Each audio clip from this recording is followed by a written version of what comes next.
पाकिस्तान मशरिक़ वस्ता में जंग रुकवाने के लिए भरपूर कोशिश कर रहा है। नायब वज़ीर आज़म इसहाक़ डार और फील्ड मार्शल आसिम मनीर कलीदी किरदार अदा कर रहे हैं। वज़ीर आज़म शहबाज शरीफ का खित्ते की सूरत हाल पर इजलास से खिताब, कहा जंग की वजह से बेपनाह चैलेंजेस का सामना है। पाकिस्तानी परचम बरदार 20 बहरी जहाज़ों को अब नहर से गुजरने का इंतजाम किया। विफाक और सूबे जो तरक्याती मनसूबे रोक सकते हैं रोक दें। फंड्स बचाकर गरीब लोगों को तहफ़्फ़ुज़ देने पर खर्च किए जाएं। सियासी इस्तेहकाम से ही मुआशी इस्तेहकाम यकीनी होगा।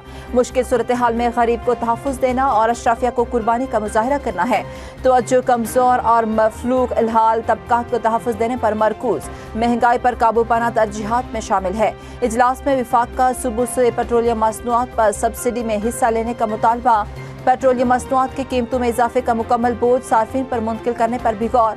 वज़ीर ख़ारजा इसहाक़ डार की दौरा चीन पर ब्रीफिंग, ईरान अमरीका मुज़ाकरात पर पाकिस्तान की सालसी की कोशिशों से आगाह किया।